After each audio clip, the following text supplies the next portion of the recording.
So we're very privileged today to have a parishioner of mine from Florida, Mr. Zachary King, who has been traveling. He was giving a conference up north. He travels around the country. He's got the approval of several bishops, and he gives conferences throughout the country about his conversion story, about the evils of Satanism, and so on. And he very kindly decided to or offered to extend his stay a couple more days in Los Angeles in order to be able to give our talk tonight. So I'm very excited that he's here. Without more ado, I'll let him take the microphone. Thank you. Can everyone hear me okay? Yes. Maybe a little louder. We're going to monitor it. We'll give them feedback. Thank you. Okay, so how many people, now keep in mind too that I'm blind, so this guy over here is going to tell me if somebody doesn't raise their hand. How many people believe in God? Nobody has their hand up. You're all going to hell. How many believe in Satan? Yeah, everybody's hands up. Anybody? Except that guy over there. Except that guy, okay. Jefferson, put your hand up. How many people are scared of Satan? No, you've got about 3/4. Okay. Okay, he's an idiot. Don't fear him. I'm going to give you my story. It'll be approximately an hour long. And it depends on what the Holy Spirit feels you'll need to hear. And then afterwards, we're going to open up for questions. And your questions don't have to be exactly on my story. I've got 26 plus years of Satanism. You know, there's very few things I don't know. You know, the conspiracy theories and all of that stuff, there's a lot of that I do know about. So anything you guys want to ask me, unless it's like a theology of the body question or something that a priest could answer, you know, since it's very handy that there's one right here. And he kind of knows a little bit of what he's talking about, so give him some credit. Okay, so for those of you that wonder, is my child too young to get involved in something as evil and nefarious as Satanism? I got started when I was 10 years old. Now, and I also grew up in a town at that time that had about 5,000 people, maybe less. My first coven had 120 members, which is huge for, even if there's a coven in LA that's got 120 members, that's big. When I was 10 years old, I played a game in the bathroom at school called Bloody Mary, or I Hate You, Bloody Mary. You go into the bathroom, bunch of kids, turn out the lights, chant something into the mirror, and you're waiting for a demonic face to appear. Except when you're 10 years old, you don't know that it's a demonic face. You just think that there's some cool effect. You said a few words and something shows up and it's scary and everybody tries to kill each other to get out of the bathroom, you know, in like just a mad panic. At the same time as that, I was playing Dungeons and Dragons. And I always wanted to be the magic character. I wanted to be the wizard or the sorcerer. And going through doing those two things, eventually one day I was like, I wonder if I could do magic for real. I wonder could I do a real spell? You know, like I'm doing this thing in the bathroom, and every time I do it, a demonic face shows up. But, you know, I go to the Baptist church, and they don't really talk about the devil that much or hell that much. In the Baptist church, they considered themselves very righteous and holy, and that Satan was too afraid to attack them, which really translated means that Satan could attack them all day long, and they didn't believe it was Satan doing it. So I, you know, doing D&D every weekend and doing this game like almost every day, I was like, okay, I'm gonna try a magic spell for real, but you know, I don't want to hurt somebody. Doing a spell for light like you would do in D&D doesn't really do anything. I wanted something where I benefited, you know. But again, I don't want to kill my teacher or anything like that. So I decided I would do a spell for money. I thought, no harm, no foul there. Plus, I could score some cash. That would be cool. And I did a spell one night. And the next day, I went out to play, and I found a can of tennis balls with a $5 bill in it. You know, and I thought, okay, $5 is 1976. Candy bars are 20 cents. Comic books are 15 to 20 cents. Penny candy was a penny, and I was like, all right, well, could have been a coincidence, though. So the next Friday, I did the spell again. And the next day, walking down the street, I found a $10 bill. All right, I'm doing better now. 8 days, double my money. It's doing pretty good. But this still could be a coincidence. So the next time I did the spell, I did the spell about halfway in, and then I did my Bloody Mary spell in the bathroom. And when the demonic face came up, I let it know that I'm doing this magic spell. And of course, I'm wanting money, you know, is the purpose of this. And I finished out my spell. And then the next day, I was running around in this dirt parking lot, and something caught my eye in the distance, and I ran off to see what it was. And it looked like Monopoly money rolled up in rubber bands. And I don't know what that is. I just go ahead and I put it in my pocket and I go about my day. And then later that night, I'm under the sheets with a flashlight in my mouth, sheet up over my head, you know, seeing what is this treasure that I found. I undid a bunch of rubber bands, and I had 10 $100 bills. Now, by another show of hands, and you figure this is 1976, I don't know too many, you know, now there's tons of rich people, but back then, not really so much. So, you know, my parents could have really used that $1,000. How many people think I told my parents that I did a magic spell and got $1,000? I ain't seeing any hands. No hands. Well, you guys are good. Yeah, I kept that little secret to myself. I decided that if somebody was going to get $1,000 a week, it should be me.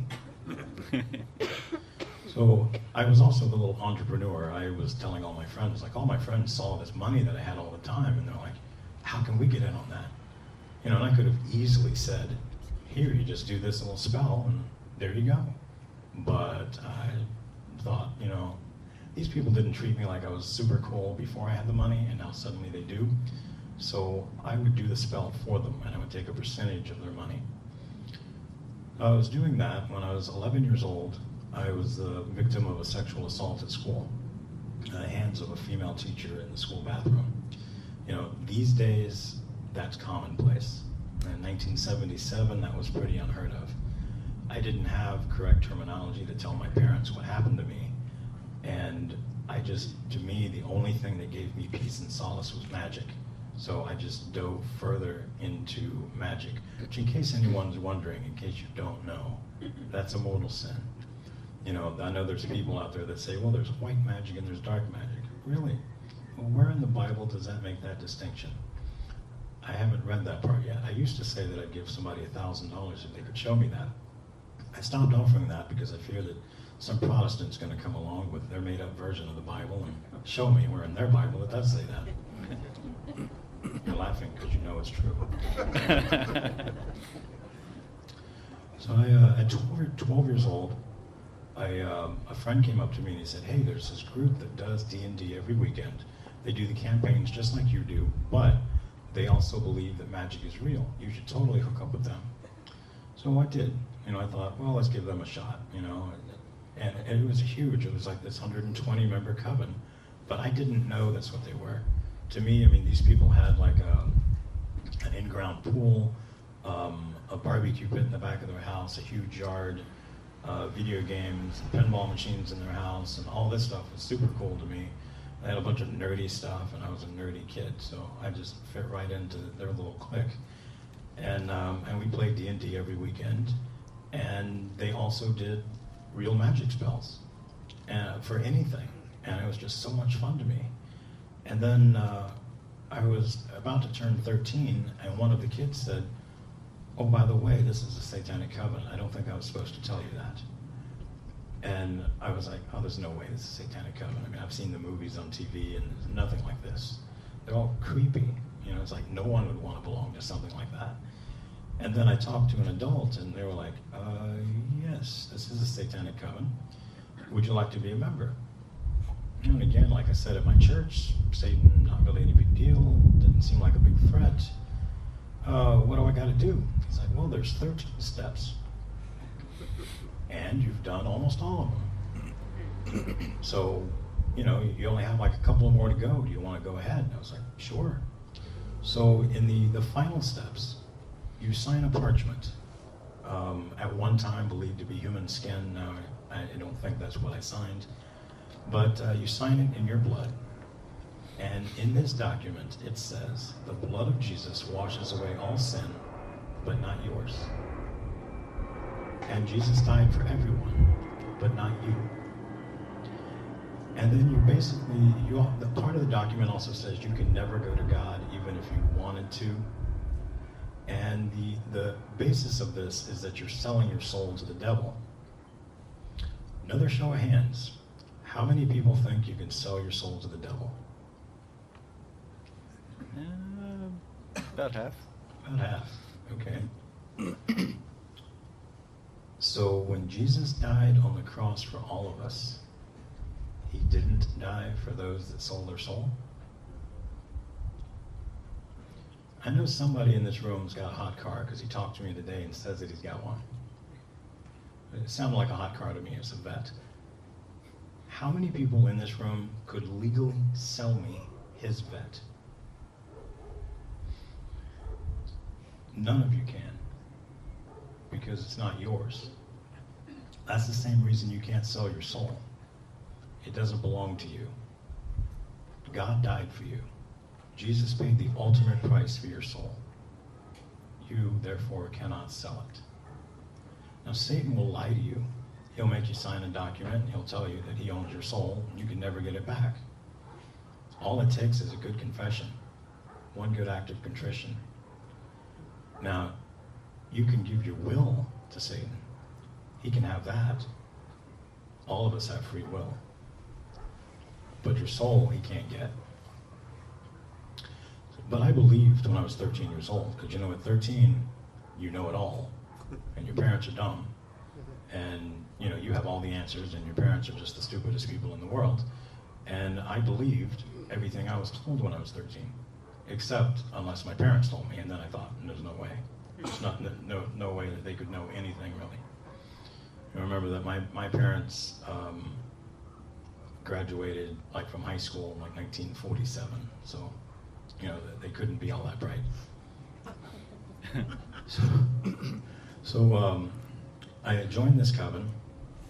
The final steps are you get led into a room in a white robe, significant of you losing your innocence. You're baptized in fully submerged in a vat of human blood, pig blood, and human urine. You go into a room and you take a shower. You come back out in a black robe, significant of you joining a life of darkness and evil. You spin a wheel. There's a wheel that you're given that has a crucifix in it. You spin that upside down. You break the arms downward. It's a symbol for human sacrifice, and that symbol is actually the peace sign. And that, along with the parchment you sign, goes into a vault in which they claim your soul is tied to that. There's a party at the end of that, and you're officially a Satanist. When I was 14 years old, I participated in my first satanic sacrifice, which is abortion.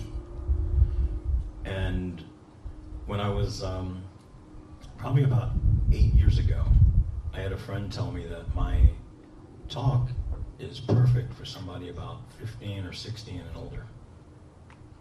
So I made a disc because of that, and the name of the disc is 15 years old, too late to see this DVD. Because by the time I was 15, I smoked like a chimney, I smoked weed every day, I took mushrooms every day, I took acid every weekend, I was addicted to pornography, I was addicted to sex, I was addicted to farmies. Anything pretty much bad that you could do, I did. I had also committed murder by then, and I had broken all 10 commandments. And now I'm old enough to hear my own disc.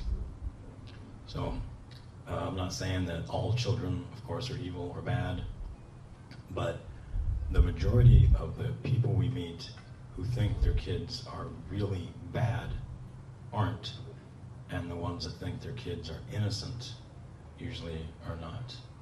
I gave this talk to 21 homeschoolers a few years ago, and they didn't want me to tell their homeschoolers about the Bloody Mary game because they thought no one would know about it and that would just scare them. So I asked all the parents to not be in the room. You know, you can look from another room, pay attention, but these kids will not be honest if you're in the room. They'll be honest with me. So I asked them how many people have heard of Bloody Mary, and all 21 hands went up. And I asked how many people have played it, and all 21 hands went up. So I asked this little girl, she was about 8 years old, I said, how do you play? And she's like, silly. You go in a room, you turn out the light, you chant something into the mirror, and sometimes a face shows up. Like, really? Okay. So you may want to put the talk in your own words, and you may not want to play one of my talks to them.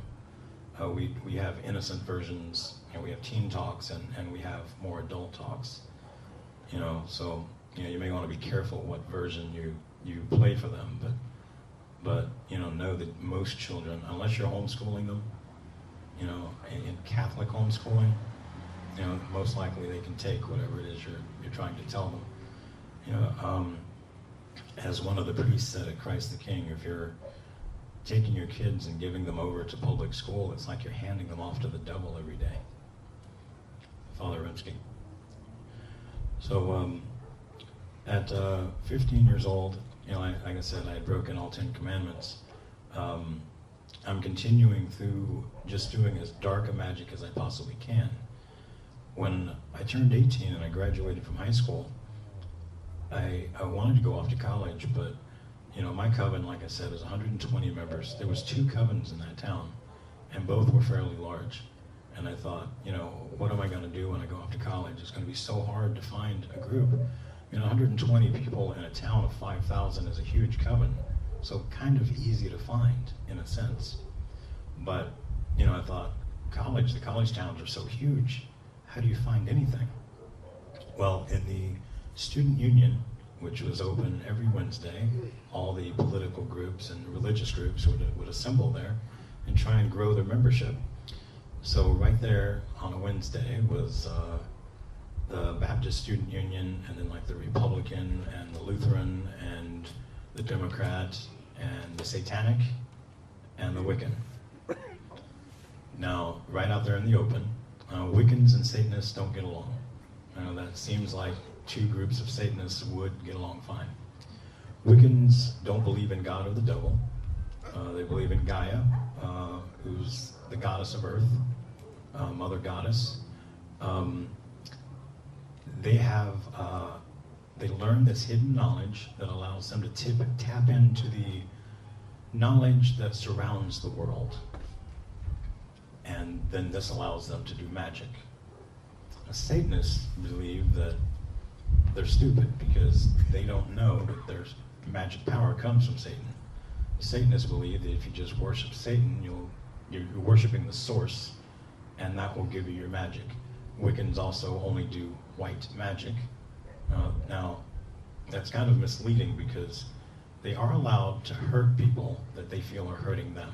If you're attacking a Wiccan, they can use whatever source, they can do death spells against the person that's hurting them. Now, who would somebody that's hurting a Wiccan, who would that be? Well, that would be us. We pray for their conversion, and they see that as an attack. So they're allowed to attack us back in any way they see fit, to smite us or smote us, as that's their spells that say that. Satanists believe that you should just embrace Satan, and then if you want to do a life spell or a death spell, whatever you want to do, just do whatever you want, but embrace the source.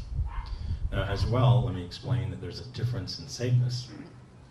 And if you looked online, you could easily find thousands of types of Satanists. But when it comes down to it, there's 2 basic types. There's atheistic and there's theistic. Atheistic Think about it, an atheistic Satanist. That sound kind of weird? You're worshiping somebody and you don't believe in God. Now, it's the thing about them, though, is that they don't really believe in Satan either. Satanism is the worst term they could come up with. They're basically hedonists. They want to do whatever feels good, whatever feels right to them. That's what they're going to do. They take the term Satanist just because they think it sounds bad. Theistic Satanists, of course, believe in God, but they usually have a skewed version.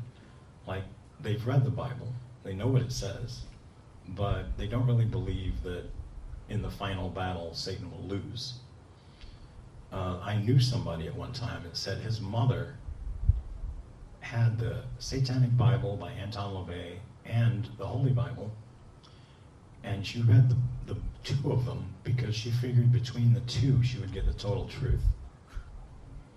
Like, clearly she was not Catholic. So I find this group on campus, a Satanic group, Satanic Coven, bunch of kids away from home for the first time, and they think Satanism is all about getting drunk, taking drugs, and having sex. Now, I gotta admit, those things are used by Satan, but that's not what I was in for. I heard there was a Satanic group out there that was out to take over the world. You know, they did political espionage and had nefarious groups that would go out and do things to intentionally hurt the country or hurt the world, and they were doing what they could for population control and just all kind of like really scary, creepy stuff. And I thought, that's who I want to, if that really exists, that's what I want to be a member of. And I contacted my own coven, and they were like, yes, that's Satan's World Church, or World Church of Satan. It also has like 4 other names, and they like put me in contact, and I went to one of these meetings, and I thought, this is it, this is the group. When I had been in my first coven, I saw a high wizard one day, but I didn't know that's what I was looking at. I had no reference point for what I was seeing. And I just knew this guy, to me, this guy was dressed super cool. And I knew that I wanted to look like that, but I didn't even know what he was. And then, being a part of this coven, I saw another one. And I thought, okay, if I could do that. But in most covens, the highest position is a high priest or high priestess. In my 120-member coven, there were 13 high priests and priestesses. In the World Church of Satan, there's probably thousands of high priests and priestesses, and they have 0 power. Like in a smaller coven, like if you decided, any one of you decided to start a coven, then you should probably go to Father Friar and get confession. But if you decided to start a coven, and let's say that you get 12 of your friends to join, but then they realize, oh, this coven's dumb. This guy's not any fun. I don't want to do any of these things. All 12 of your friends quit, so there's only you. Well, guess what? You're now the high priest. You can be in a coven of 1. You know, however many people are in your coven, if you're in charge, you're the high priest, but since one person could do it, it's not considered a high-ranking position if you're in a huge coven. In the coven I was with, it was run by, you had a CEO and a board of directors. The CEO is believed to be possessed by Satan himself at certain times. It's not like all the time. Satan doesn't have time to spend all day with one guy. He's got the world, he's got the world to destroy. So, and the high wizard, there's between 1 and 5 generally. But the number, 2 and 5, the number could be as low as 1 and as high as 10. We don't know each other. We generally don't appear at the same event. 2 high wizards in the same place means a death match is about to happen. And you're like an ego rolled in arrogance. I mean, you believe that you have the power of God. You have the power to make people live or die. Anything that you want, you just do. Now, people hire you to do their magic. Well, the high wizard position is you're You're the person that if Skull and Bones or the Illuminati or my favorite place out here, Bohemian Grove, or let's say Freemasons, if they decide they want magic done, you're who they go to. People in the world, rich, well-to-do people, influential political figures, want magic done, they go to a high wizard. Stats are kept on high wizards. The better your stats, the more popular you become. I was 91% accurate. That's over a period of 10 years. At the time that I was the high wizard, I mean, there were, like I said, there were others. I was better at my magic than anyone else. Now, good at magic doesn't really say that you are good at magic. Remember that I brought somebody back from the dead. I've also killed people. All the magic that I did, you know, the magic spell is a series of words you say, and you yourself are not doing anything. I've made myself levitate, and I've levitated other people. But none of that is me. I think it's me. I've got a demon lifting me up, but I can't see the demon, so I think I'm doing it. You know, I can't see the demon that's lifting you up. Or if I backhand you from a distance and you fly across the floor and hit the ground and slide, again, I think that's me. You know, Satan is he's this wily devil, you know, and he makes you think, because you want power and prestige and money and sex, and he gives you all that. He doesn't include in all that he's giving you death as well. So, you know, that's kind of lost on the Satanists. But, you know, he gives us this mixed bag of tricks that's just, it's like, it's the worst thing you could do. But you're having a good time most of the time, so you don't consider that what you're doing is bad. So I had done a total of, I broke up 120 Baptist churches. Now I know a lot of you just thought, nobody lost there. Satanists only attack two churches in the world, Catholic and Baptist. Now, I just gave this talk at the North American Divine Mercy Conference last weekend, and a woman there asked me afterwards, why doesn't he attack the Pentecostals? I thought you were wrong because you didn't bring up the Pentecostals. And I said, well, okay, listen to me. Satan attacks the churches that do him harm. He attacks the Baptists and the Catholics. And again, she was like, and why doesn't he attack the Pentecostals? I said, you're not listening to the answer. He attacks those that do him harm. You know, if he's not threatened by somebody, he feels no need to attack them.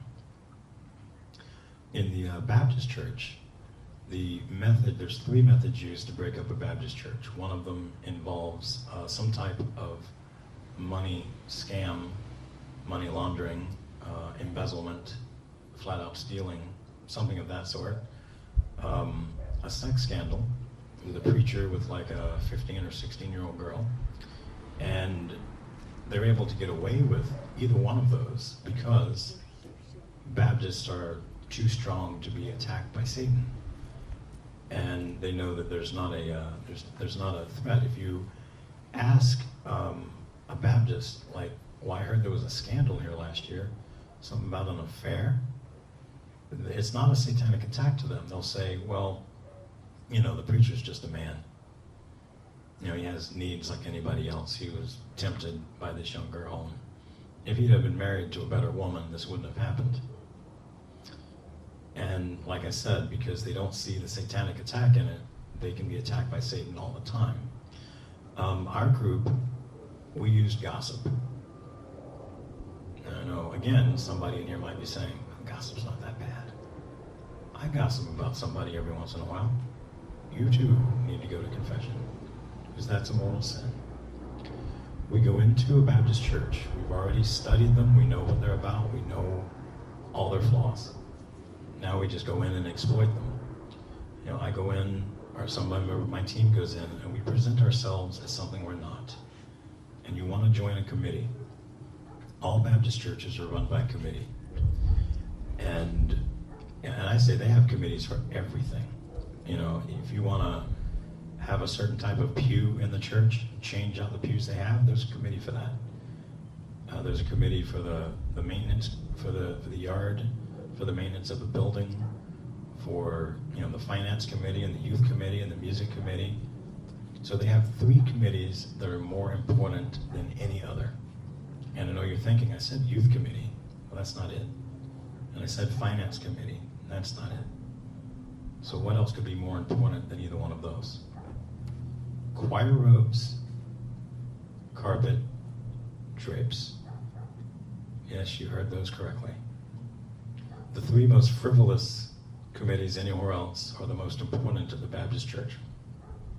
Once you get onto a committee, it's a voted position. Once you get on, you pretty much have to die for somebody to move up. So it's like a coveted position.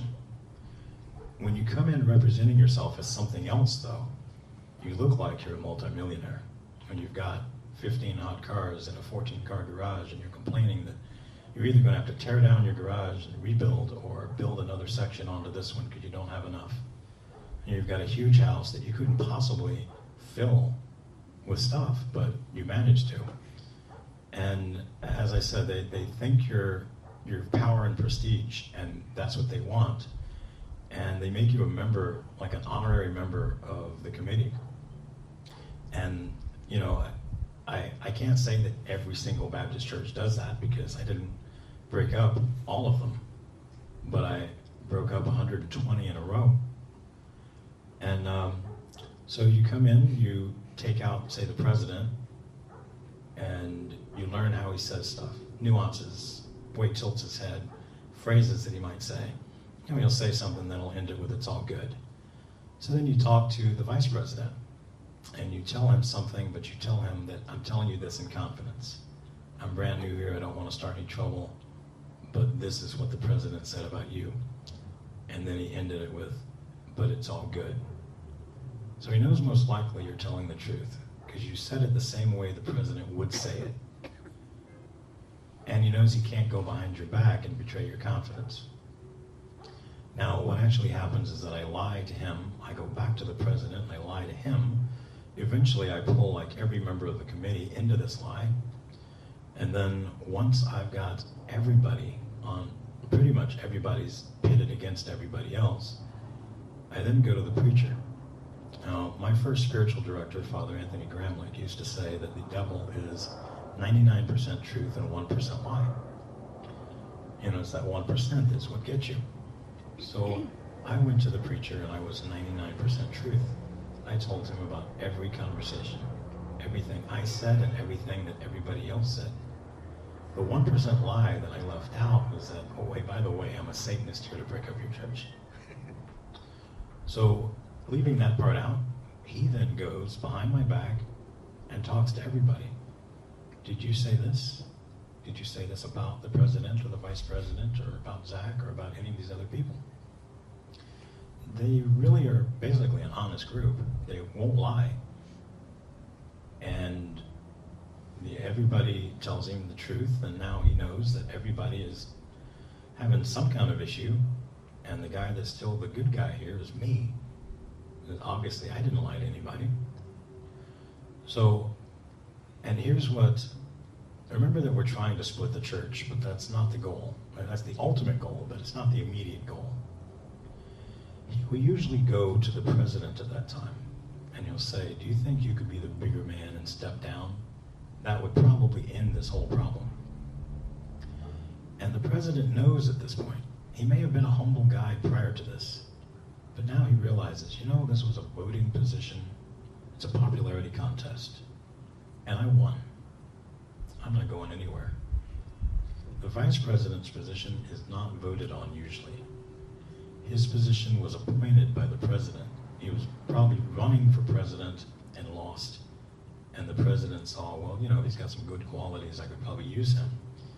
And whereas it looks like the vice president would be grateful for that, he's instead resentful because he knows that he can't move up till the president dies. So being upset as he is, he decides, I'm going to leave this committee. I'm going to leave this church. And that's the goal. If you can split that committee, overwhelming evidence of the church will split. 49%, now sometimes more or less, but 49% goes. 51% stays. The group that goes, if they're not a church in a year, they're not going to be.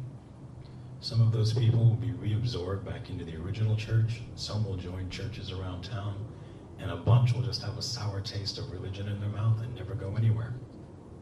And Satan's goal is accomplished. Now, the original church is never going to grow above what it is because of the scandal attached to it. So no new blood will come there.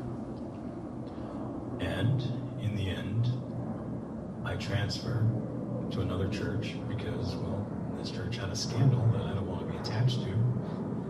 And I don't want this to negatively affect my upbringing, my religious, beliefs or whatever lie that I tell the preacher. And I move on. Now, usually the church that I move to, I don't split. And I don't need a trail of destroyed churches in my wake.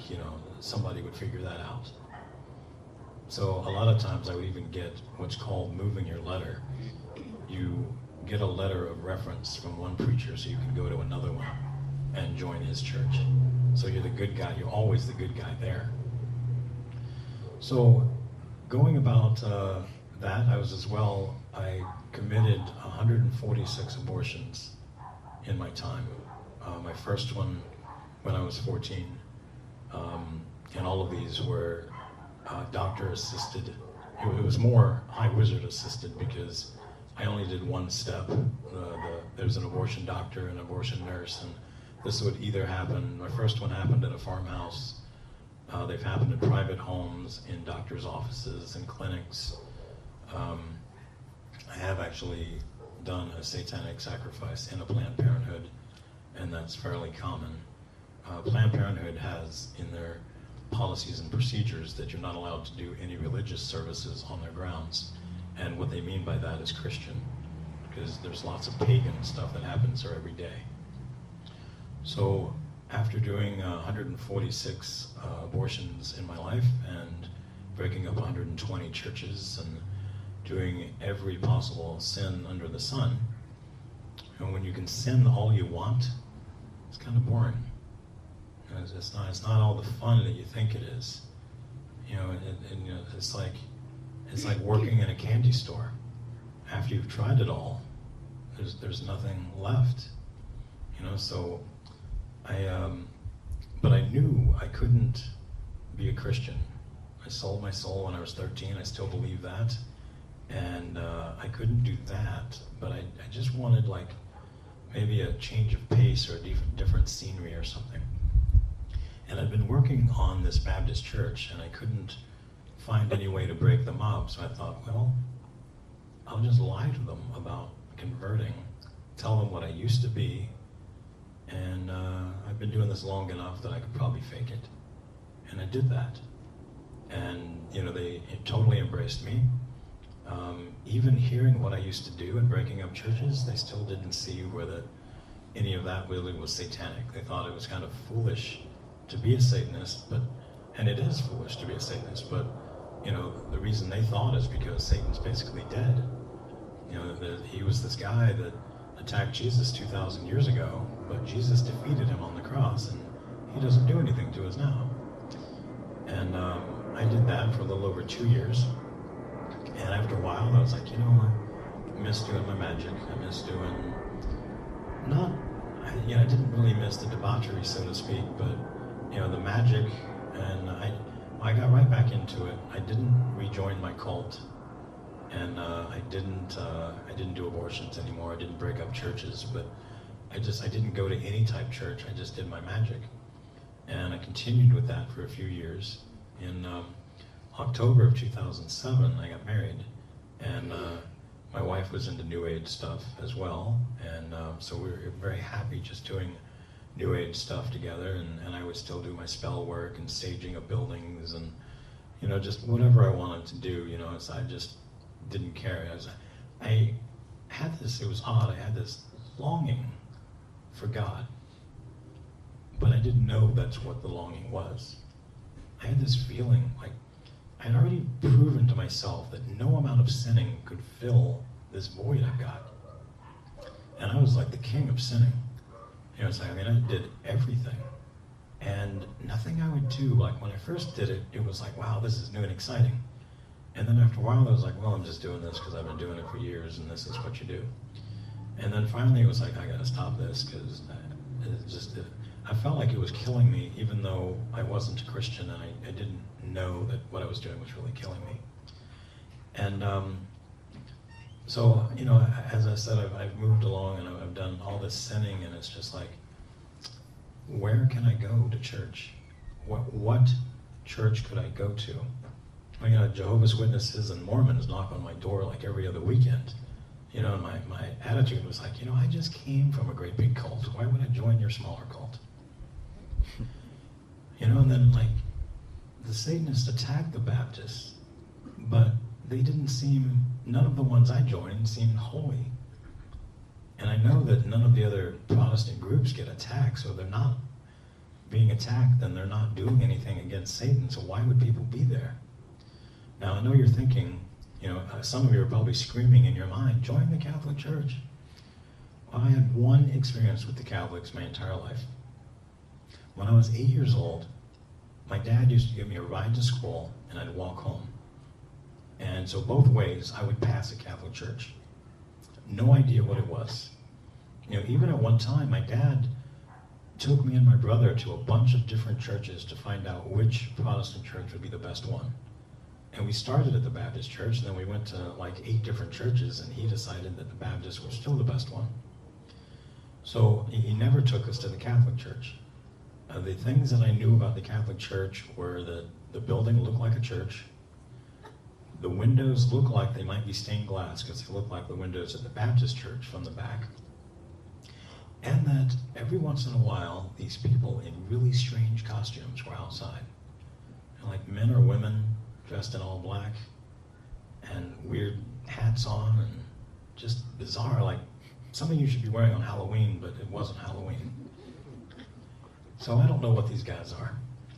And one day I'm walking past, and there's this group of men and women outside, all dressed really funny.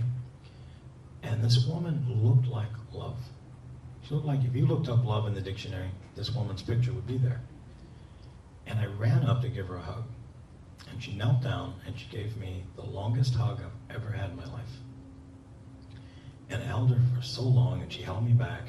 I have no idea who she is. And I look up and my friends have walked, we were way back from this group when I ran up. Well, now my friends have caught up to me and they're way past me. So I let go of her and I run off to be with them. But now I really want to know what this building is. And the next day, my dad's driving me back to school. And we passed this building and I was like, oh, Dad, what is that? And my dad looks at it and goes, it's the Catholics.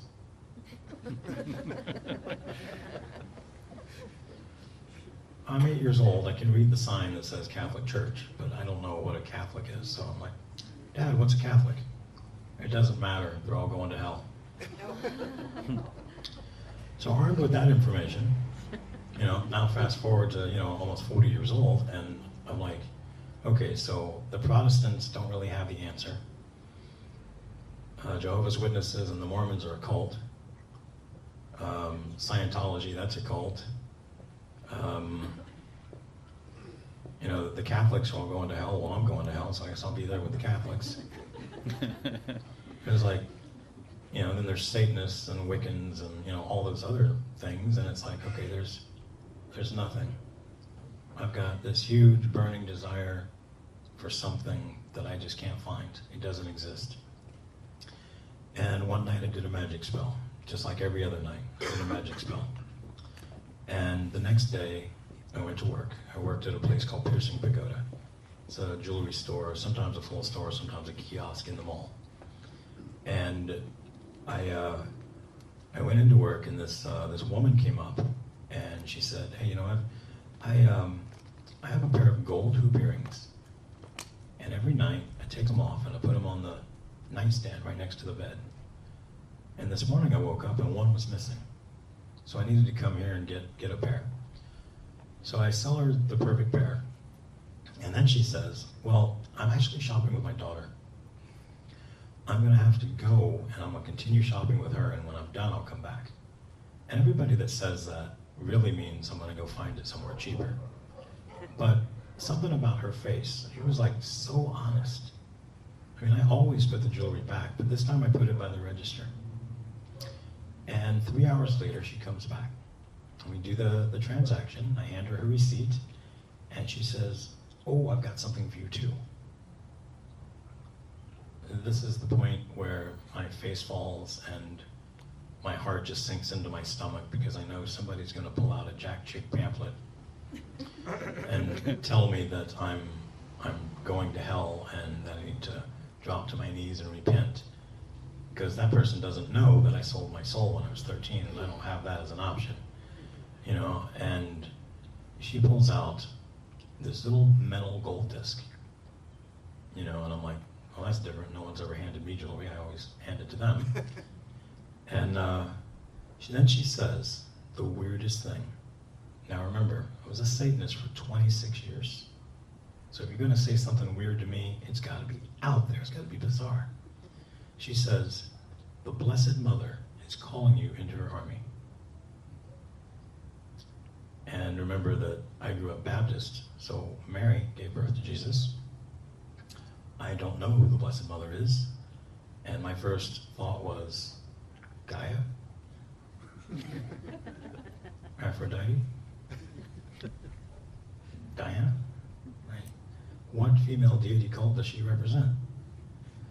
And then she tells me that it's very powerful. Now I know it's not Christian at that point, because Christians don't bless anything. So now I know, okay, so it's some cult. You know, I don't want to offend her because she just bought gold, and I don't want her to say, oh, I want my money back. You know, I'm a manager, I know how to play this game. But I don't want to join her cult either. And it's like, I'm looking for something, I know I'm not looking for that. And then she starts telling me about the stuff that I've done. And she says, you know, you've been involved in magic for over 25 years, and that's of the devil. And you've done abortions, and that's evil. And I'm thinking, I don't know this woman. You know, how do you know this stuff about me? I don't say anything, because I'm just like, to use one of my dad's old terms, I'm flabbergasted. You know, and she tells me again that the metal is powerful. Well, now it's kind of like, at this point I did a lot of New Age stuff. And doing that,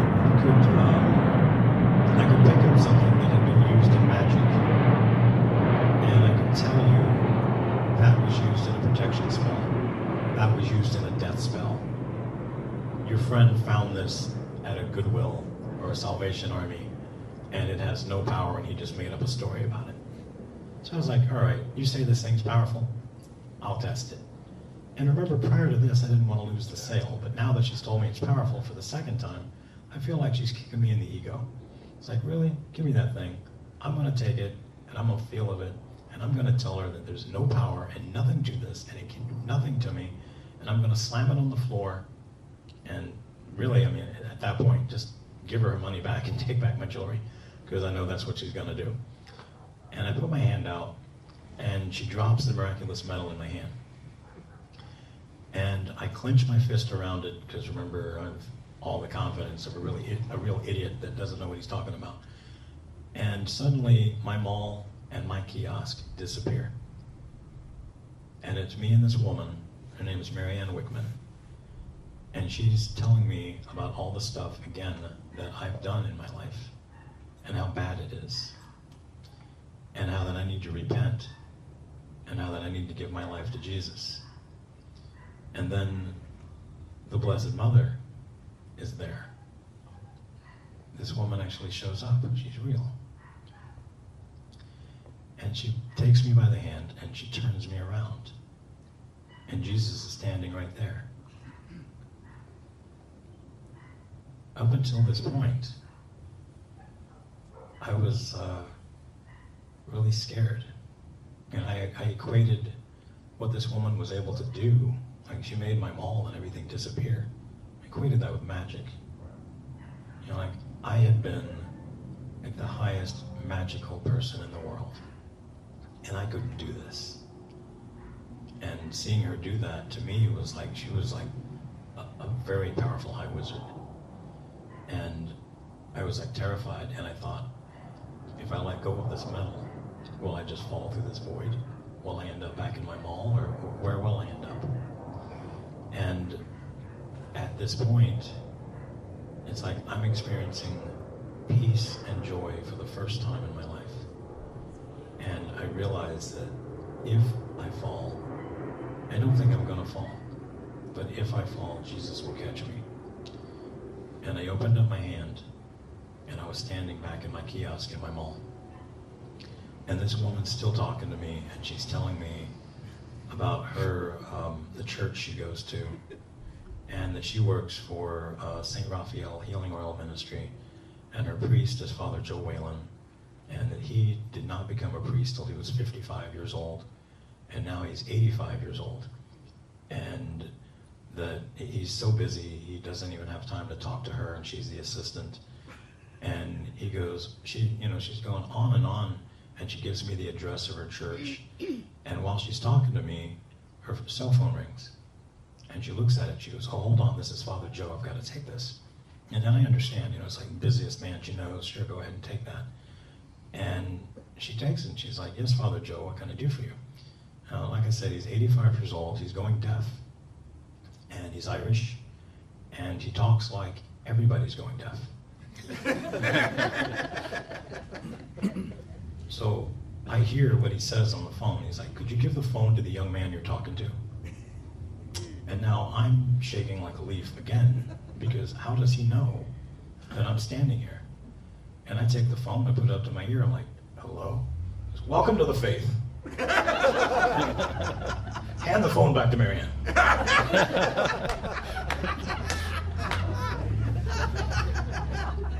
So I hand the phone back, and I'm like, thank you, Father, and I'm shaking worse. And then I got 2 more phone calls that were similar by 2 other people in her ministry that were just like, the Holy Spirit told us to call, I know you're talking to somebody, pass along my information. And then she sent her daughter out to the car, and she says, could you bring this man one of each of everything from the car? Now, remember that all I knew about Catholics is that you guys were going to hell. So I did not know what one of each of everything meant. I got about 200 Lighthouse Catholic Media CDs, a bunch of rosaries, Catholic Bible, a bunch of pamphlets about why do Catholics believe this or do that or act this way or whatever it is you guys do. And I thought that was, it was like a Catholic gift bag. I was just like, this is the most amazing care package I've ever received. And after getting the information from her about her church and all that, knowing that this is where I was going to go to church, and I felt amazing, I went home, and when I walked in the door, I announced to my new age wife that, hey honey, guess what? I'm Catholic now.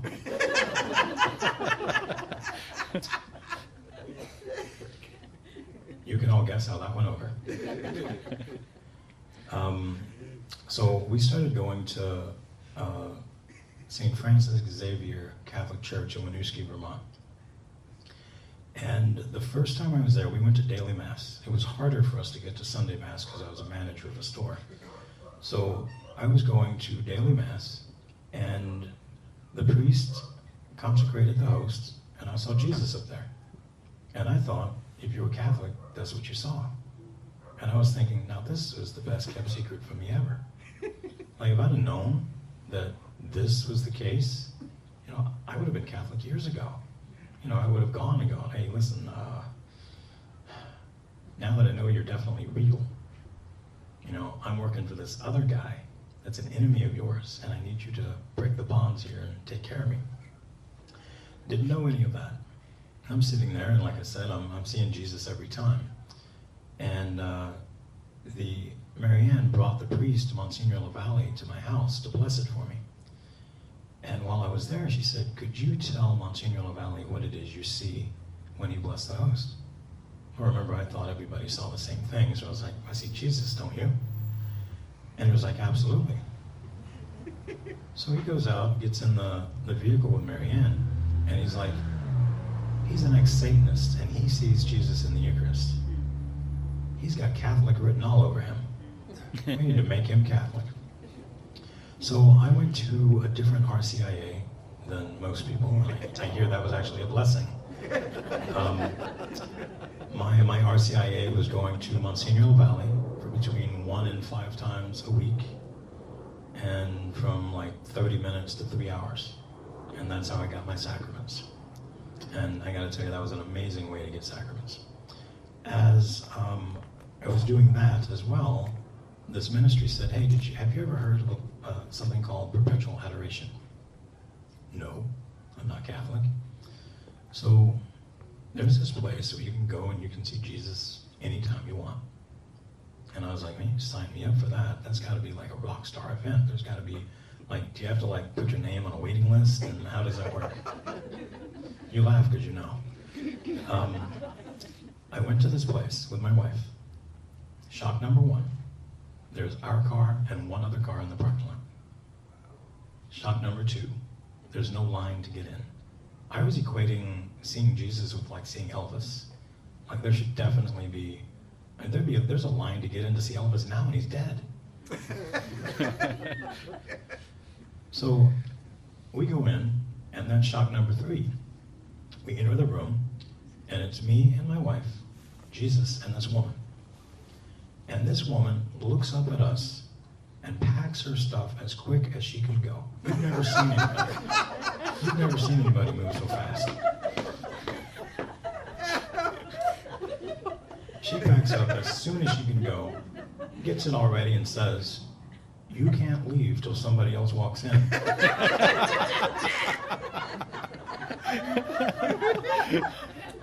And she bolts out the door. Now my first thought was, why would I leave? I'm in a room with Jesus. So that ended up being my hangout. I would be there for between 1 and 18 hours a day. Now I will be honest and say that I have fallen asleep. I have fallen asleep at adoration. It was the most comfortable sleep I've ever had.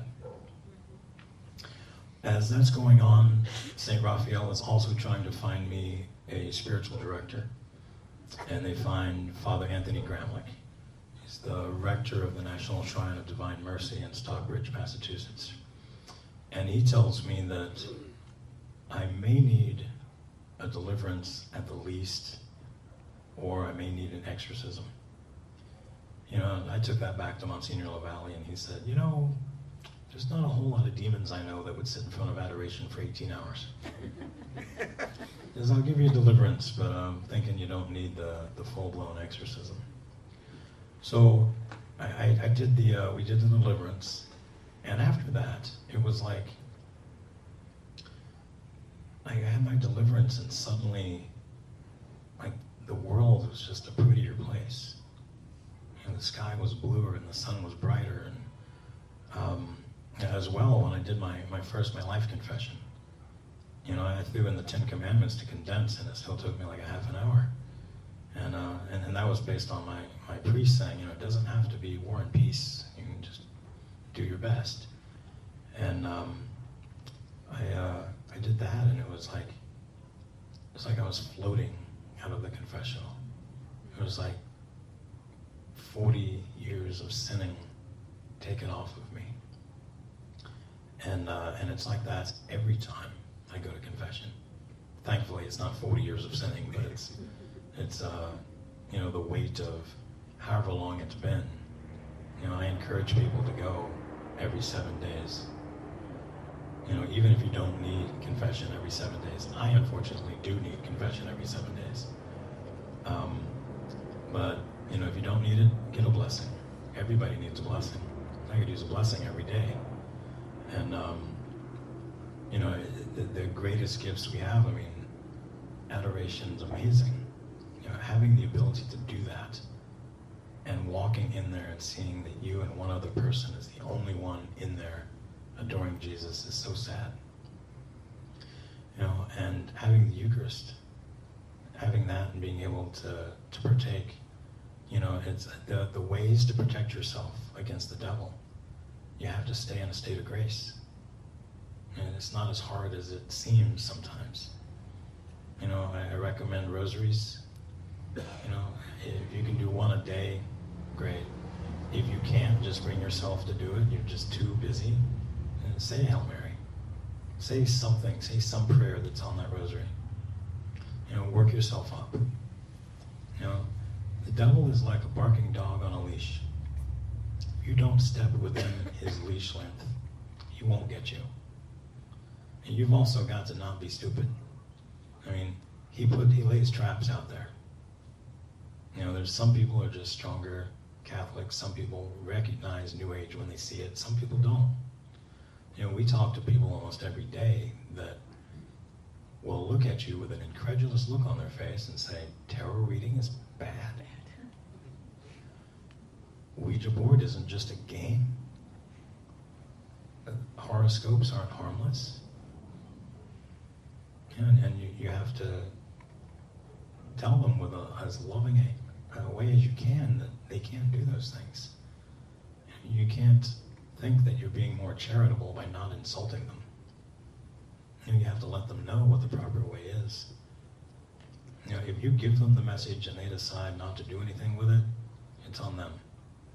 If you don't tell them and you know better, it's on you. Thank you.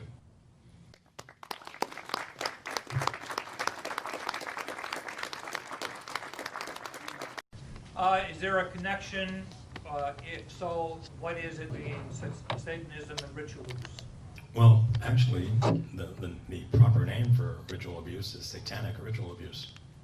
Most children that are in SRA are being groomed for something else. Like they're being groomed for teenage or adult prostitution. And they start them off. A lot of children that are abused don't ever make it to that point because they either kill themselves or the parents of them end up deciding, or Satan decides, kill them instead. Now, as far as regular abuse, Satan likes to use tools like breaking people. Sex abuse is a great tool for breaking somebody. You break their spirit, you break their mind, you break everything. You can make somebody totally hate everyone around them, including themselves, by abusing them. When I was young, when I was 12 years old, I got involved in child pornography. The way it was presented to me is that I was sexually abused when I was 11. And these people came to me when I was 12, part of my satanic coven, and they told me, this happened to you when you were 11, and you didn't have a choice. You didn't have a say in it. This person came and she stole something from you. This is your way of taking control. Now you have the option to say yes or no and who you do things with. And at 12 years old, again, not the sharpest tack in the box, you think, yeah, I can take control. I'll be the one that decides that we do this or we don't do this. And you're really I did it for like 4.5 years. You're a victim every day, but you don't realize you're a victim. You think that you've taken control and you're doing all this stuff, and they're just re-victimizing you every time. Pornography, not even just if you don't include child pornography, regular pornography is so satanic. It's as I don't know how many realize this, but it's addictive. You would think that if you looked at a dirty picture that would become your obsession. But there are so many people that once you look at one thing, you have to look at a second one. And you may start off really innocent and it gets dirtier as you go. And there's many people that want to stop. They don't want to do it. They don't want to. And there's some people that really should take their laptop and just throw it away. And if you're going to do that, I encourage you, I'll take it. I'll wipe it clean, but I want the laptop. It's almost like we have built-in issues. Obviously, Satan's been around for a while, so he knows. If he doesn't know your issue now, he will. You know, it's like when it's so difficult for you to either allow your child to have certain friends or to try and pick them, because Satan not only knows your child, but he knows all your child's friends, and he knows everybody's weakness. You know, so he knows that, you know, you may be really strong in one area, but you're not strong in every area. Everybody's got that chink in their armor somewhere. You know, unfortunately, ritualistic abuse is extremely satanic. Even when you hear things like a preschool or something, and everybody's being investigated, or there's been a lot of molestings or worse, a lot of times if you dug deep into those people's backgrounds, you'd find out that somebody in that group belongs to a satanic coven. You know, and a lot of times it's not even hard to find. You know, it's very public. After the 80s, in the 80s it was proven that satanic ritual child abuse was fake. There's now the falsehood that it doesn't exist, so when it happens, no one believes it. Even if it happens and somebody in the person that's molesting everybody is in a satanic coven, they find that out, well, that's not a source. It's not credible. They don't go and investigate to see if that person did anything, because satanic ritual child abuse is a lie. So obviously the satanic guy didn't do it. And if he did do it, then they have to cover it up, because that would mean that possibly some of the other people were telling the truth as well. Earlier you mentioned about the Skull and Bones? Yes, group. And I know that a lot of well-known politicians are part of that. A satanic-based group? It is rooted in a belief in death, as the term Skull and Bones. It's also, they do a lot of oaths, kind of like the Freemasons do, but it's to a lot of, almost like a lot of satanic things, but I believe it's like a good old boys club, but they do spell work in it. Politicians of that, the people that belong to that usually also belong to Freemasons and or the Illuminati and or Bohemian Grove. It's like you're not just a member of one of these groups, you're a member of everything. And Skull and Bones does end up being ultimately a satanic group. I was wondering if in your time as a wizard, you have any involvement with black masses? I did this talk somewhere, and I mentioned that I'd been in 2 black masses in my entire life, and somebody stood up and called me a liar and argued with me then for like 2 hours that I must have done more, because obviously if you're in a satanic cult, that's all we do. Satan, the group that I was with, and this was back in 1987 when I joined them, they had 1.1 million members worldwide. The groups they attack are, as I mentioned, the Baptists and the Catholics. Think of 3 houses, and each house, 2 of the houses are backed up to each other, and there's privacy fences. These people don't know. The people in the group that attacks the Catholics don't know the people that are in the group that attack the Baptists. There's also one other house, and that's facing a different way, and they as well have the privacy fence, and they don't know these other 2 groups exist. That group does promotional literature and books, and has speakers and all kind of stuff geared towards either promoting and putting out New Age material or promoting and putting out atheist material. Being in the Baptist house, I knew some people that were in the Catholic group, but since I thought they were all going to hell, it didn't make sense to me why anybody would attack the Catholic Church, even though their attack is huge. And I went to a black mass. I had a friend asked me if I wanted to go to one, and I had heard about them my entire life, and black masses are famous. So I went to one, but it didn't make a lick of sense to me because I'd never been to a regular mass. So I didn't realize the mockery. I didn't realize that everything they did was a mockery of something else. And this guy sat there and explained to me everything that I was seeing, why I would see it. At the end of it, they had like a vanilla wafer. And I was like, what's that? And he's like, it's a cookie. And I was like, okay, what's it for? And he says, well, some Christian beliefs are that it represents Jesus. And I realized that from the Baptist church, we would do communion, so to speak, I think it's quarterly, every 3 months. And they break out this little cracker thing and a little thing of juice, grape juice. And we did that in recognition or in remembrance or whatever deniable thing that they do. So I recognized it from that, but I didn't recognize it from, I didn't know that Jesus was, really in the Eucharist.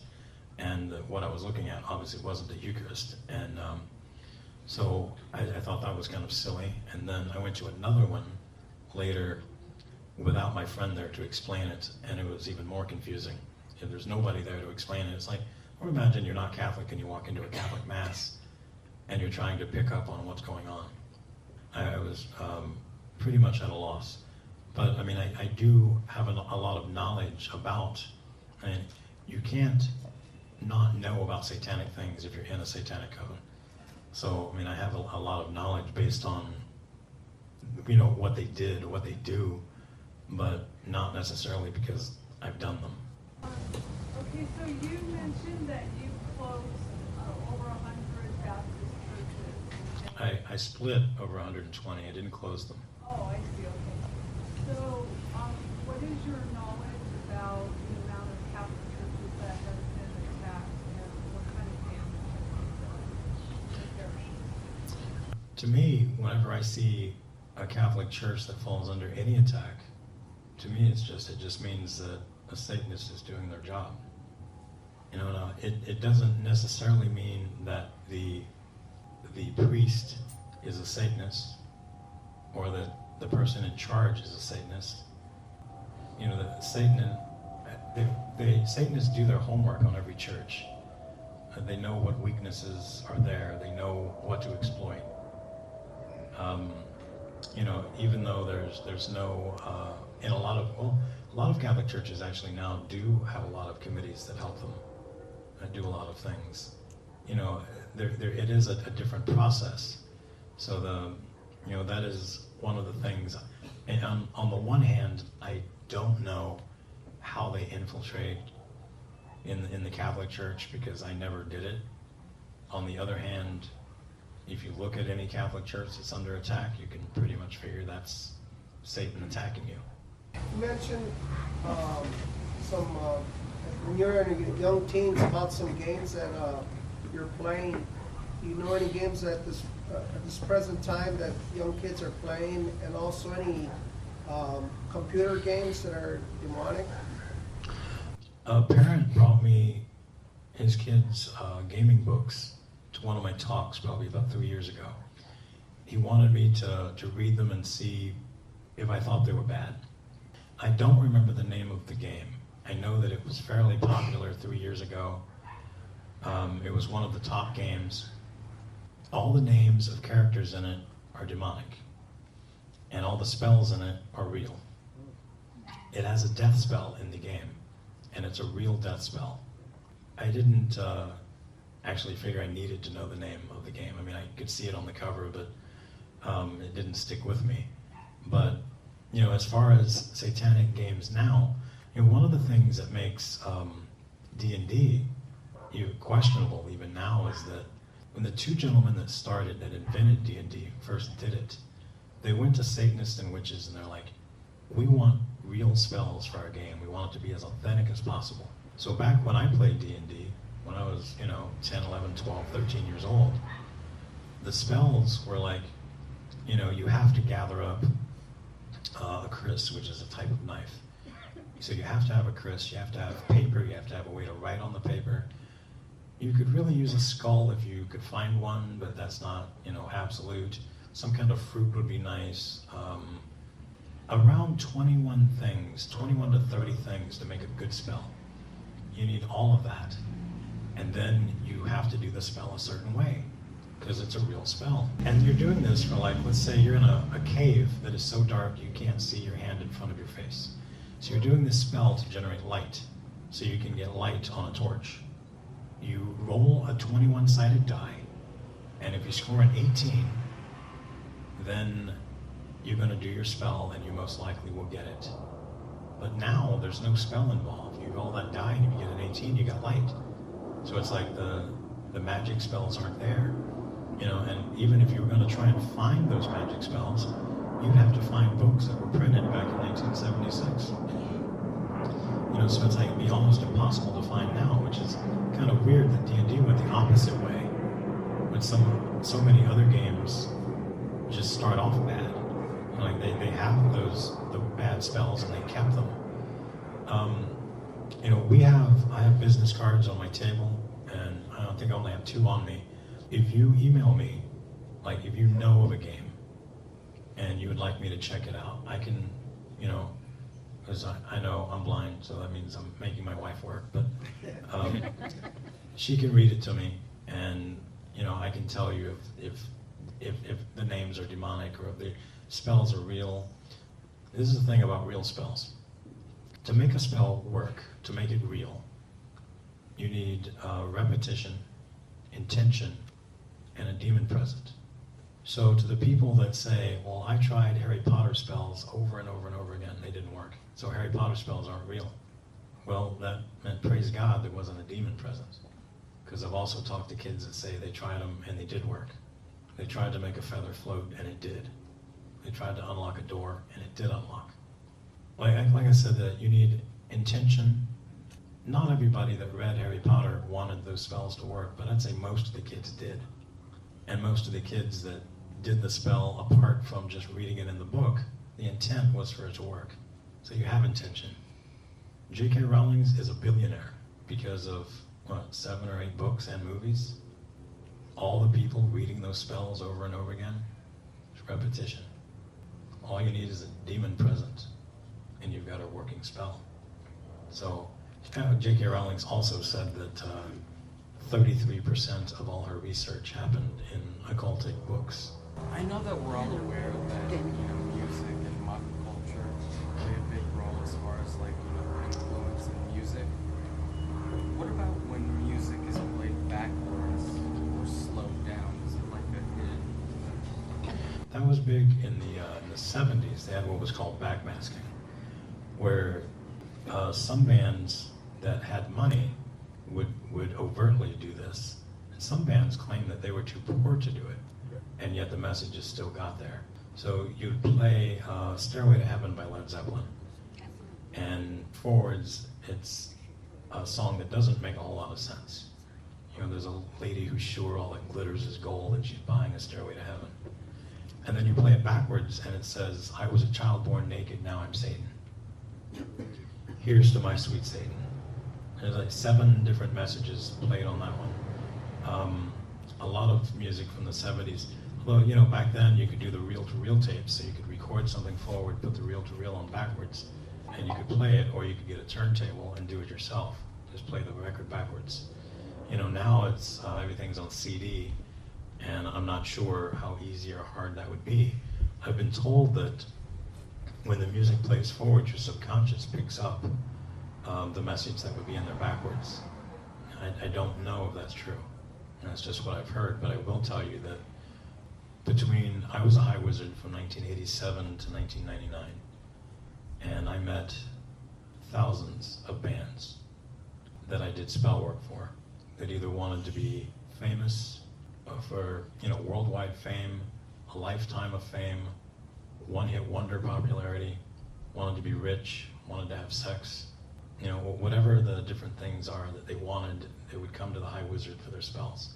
And that was, these people knew to some extent. I would imagine a lot of them didn't believe in the devil, didn't believe in God, but thought, well, what the heck, let's cover all my bases, and they got these spells done, and some of the music, or either the song itself is a spell, or there's demons in every other, or every 4th or every 5th album.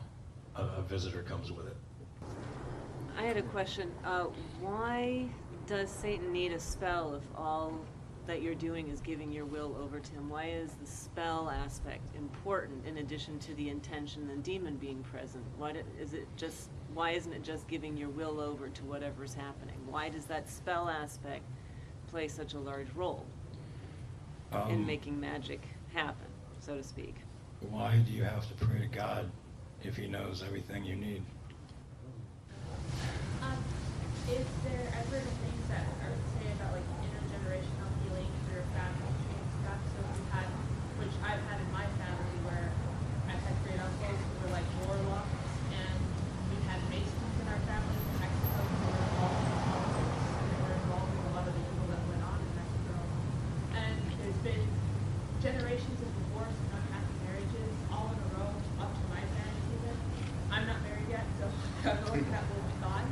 But is there something like where you can protect yourself? Because I noticed there's a lot of things, and a lot of my family have done activities where we can feel certain evil things or we've seen things, and it's almost like it draws itself to us. Is there some way to heal that, or is that mean the devil's specifically going after our family after taken away because of everything that they've been involved in the past? You probably, it sounds to me that you would have like a generational curse against you. How a lot of those things happen is like within Freemasonry. For those that don't know, when Freemasonry, in the earlier levels, the earlier stages of Freemasonry, when you join, they make you do oaths to Jesus. And you think you're in a Christian organization. As you climb, you start doing Luciferian oaths. And I know you're thinking, well, if you're making an allegiance to Jesus, then what would make you all of a sudden make one to the devil? Well, because they'll make you do an oath to this napkin, where you swear you will never dirty this napkin, you will never throw it away, you'll keep it for the rest of your life on penalty of death. And then you'll blow your nose in it, rip it up, throw it in the trash, and you don't die. So they make you do a lot of oaths like that, like an oath to a straw, an oath to your car, an oath to your dog. So, an oath to anything, after a while, it doesn't mean anything. So then when you're doing a Luciferian oath, it as well doesn't mean anything. And when you get to be a 33rd degree Mason, you swear an oath that you curse your entire family line from you forward. And you don't believe it means anything because none of the other oaths you made mean anything. I would find, and there's a lot of prayers online that are for deliverance type things or for breaking curses like that, but I would be very careful to use one of those because a lot of those are by people that have been excommunicated by the church or are frowned upon for you to use their prayers, or their message just isn't, what it should be. So I would find as close as you can to a holy priest. There might be one sitting next to me. No. I can't either. See if they know of a website or see if they know of a deliverance. There's two different, you can find a deliverance priest or an exorcist. An exorcist isn't going to have time to deal with that. A deliverance priest, that's more of his area. And a deliverance priest should have printouts that he uses.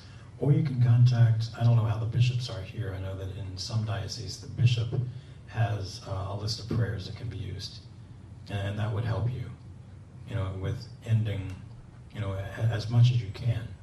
I also had, I'm a designer and I do a lot of liturgical design work as well, and I've been given the privilege of designing exorcism skulls for one of the first groups of exorcists that's supposed to be completing their course for exorcism or ordained, whatever it's called, later this year.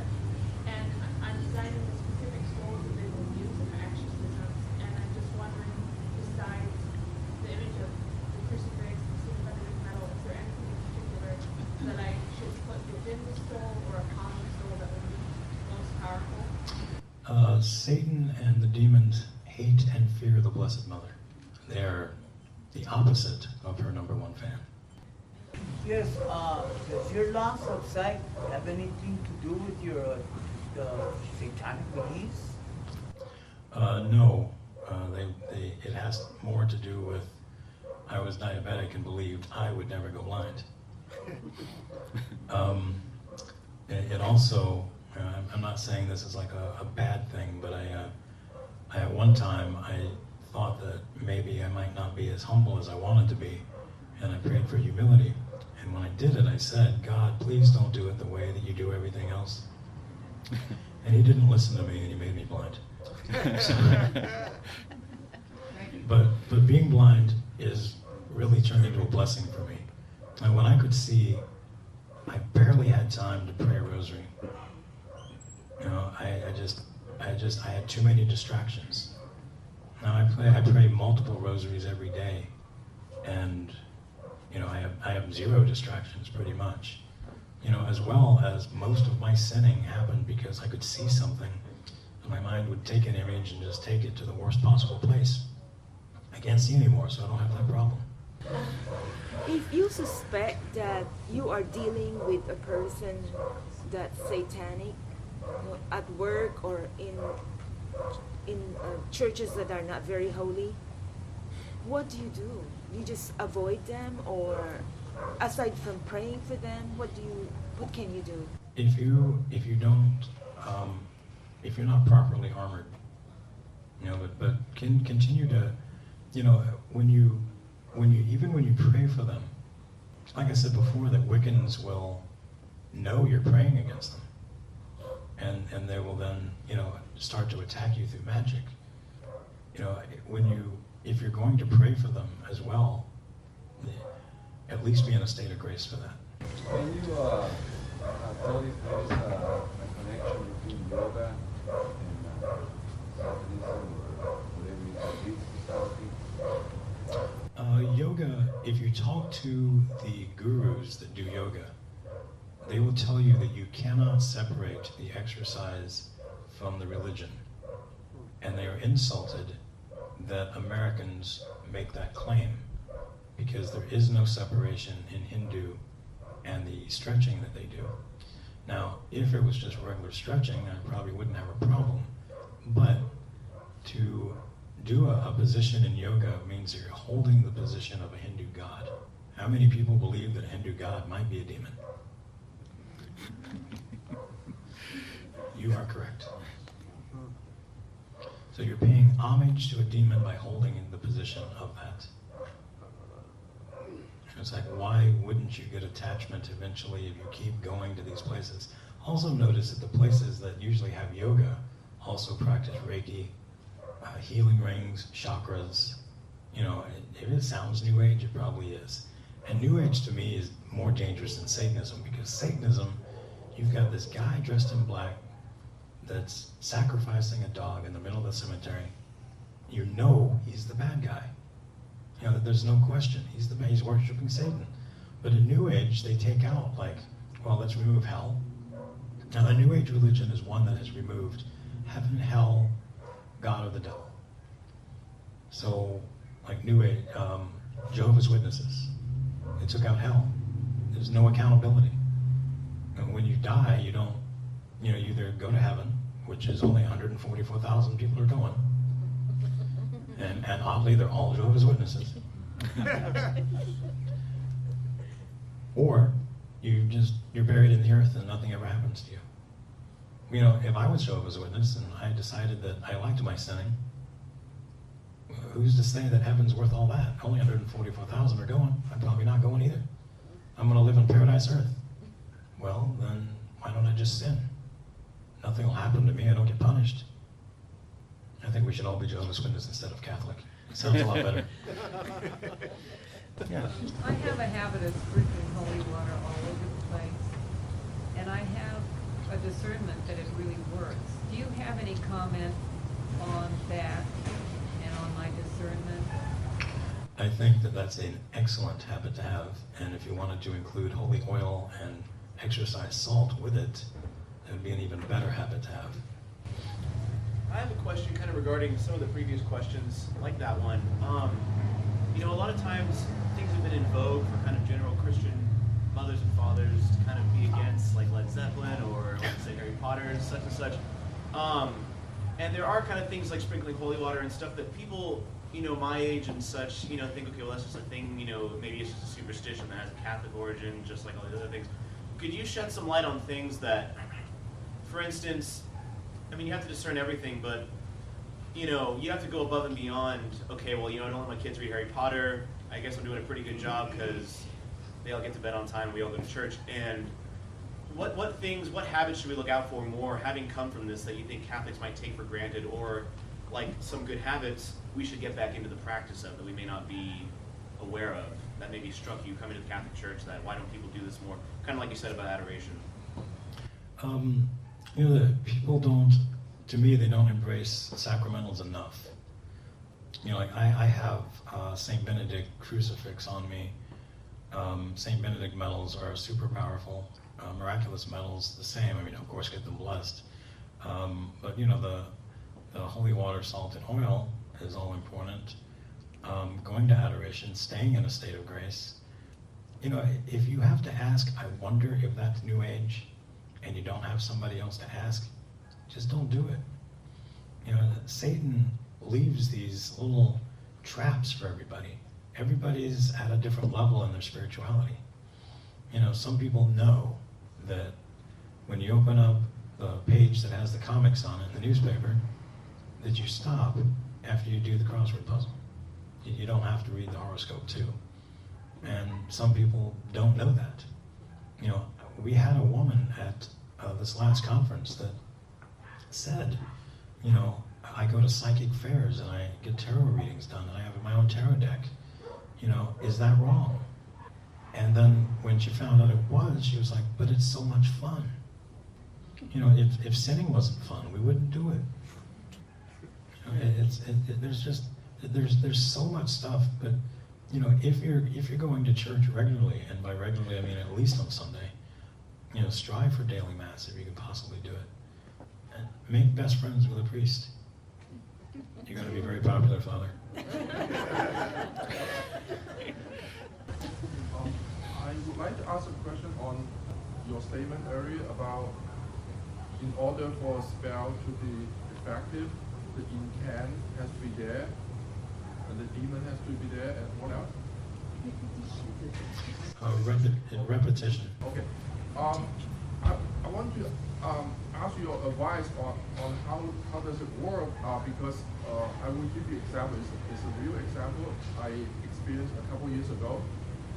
I observed a group of all of them Catholics.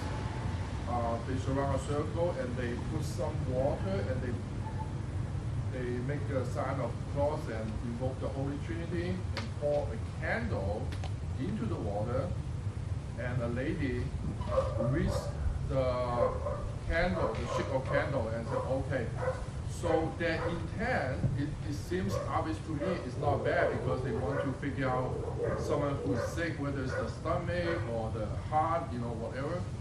So, and I talked to one of the ladies, not the one that's doing it, the other lady that's there later. I said, well, this doesn't sound right.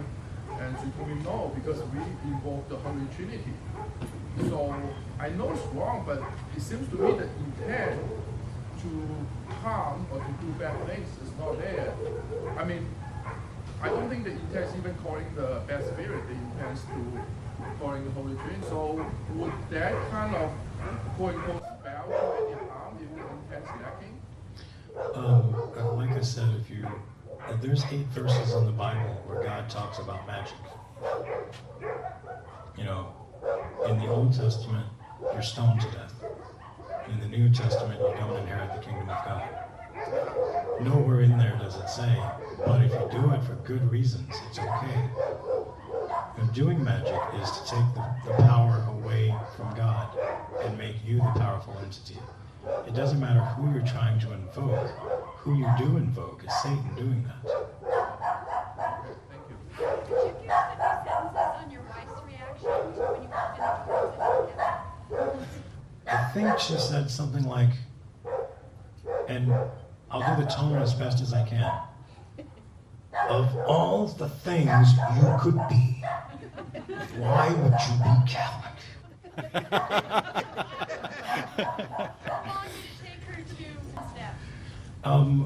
We came in basically at the same time. I was like instantly there.